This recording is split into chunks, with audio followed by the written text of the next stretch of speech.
And the last thing I wanted to talk about is the notion of runtime importing. You may have seen this a little bit in the malware class. You definitely see this in malware all the time. So it's an important thing. It's kind of used behind the scenes for the delay loading. So this is kind of the process which delay loading behind the scenes. When I had that hand wavy, like stub code does something to load DLL and find function. What it does is it uses these two Windows functions, load library and get proc address. And there's equivalents of these on Linux as well. I'm trying to remember them now. It's like DL, load, and I can't remember. But when we go over to the Linux VM, I can do the man page and look them up. But so basically the load library and get proc address. The load library will first put a DLL into the memory of this current process. So if I have hello world, just my own hello world program, which normally just prints out hello world, and I add in a call to the function load library. And I say load library, and let's say I want to load mylib.dll. Load library takes a path to the DLL that you want to load, and it gives you back a handle to that DLL. And so the handle is this abstraction layer.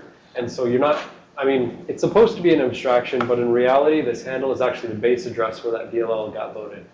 So you run load library, you give it the name of a DLL, it gives you back the base address where that DLL got loaded. Next, if you want to actually use that use functions within that, well, most programmers don't know the P header format, so they don't know how to take that base address and go parse the DOS header to find the NT header, to find the data directory, and so forth, right? So how do normal programmers go look up a particular function? They use get proc address. So you get back the handle to the DLL, which is the base address, you feed that into get proc address, and behind the scenes, get proc address does all this parsing of the headers.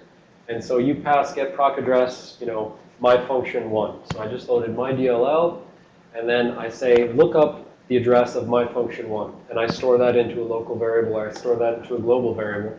And now if I want, I can treat that as a function pointer, and I can call directly to my function 1 within my C code. So behind the scenes, delay load, if you look at the actual stub code that's running, delay load just does, it says, okay, I'm going to run load library if this DLL is not already loaded. And then I know that this stub corresponds to some particular delay loaded function, and then I'm going to run get proc address on that particular function. So yeah, that's all I want to say about that.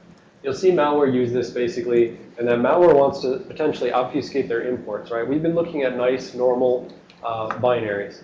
Nice normal binaries, you can go and look at the import names table, and you'll see, oh, this calls this thing that talks over the network, and now this thing is either sending packets or receiving packets or something like that.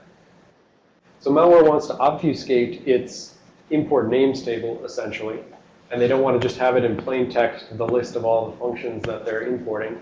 And so what they'll do is they'll only import like load library and get proc address, or they can go through some other rigmarole to not even import that and find it dynamically at runtime. But let's say we've got some malware that only imports two functions, those two functions. Then what it can do is it can have its own, data structure, its own global entry that it fills in once it starts running. It fills in the equivalent of an import address table, all while, potentially having those names that it's passing in to get proc address, like, XOR encoded or encrypted or whatever. We've got like some table of their, their fake import names table, and they encrypt that, and then they decrypt it just in time when they start running, and then they pass those to get proc address to fill in their own private import address table. And then a malware analyst can't just look at the binary on disk and see, all right, it's importing these functions that manipulate the registry. It's importing these functions that talk over the network.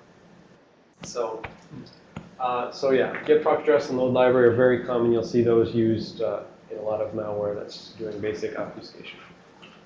All right, so here's some fail and or win. The important thing is there will be a quiz later on what year the milk expired. So 1538, just FYI, teaching them a test.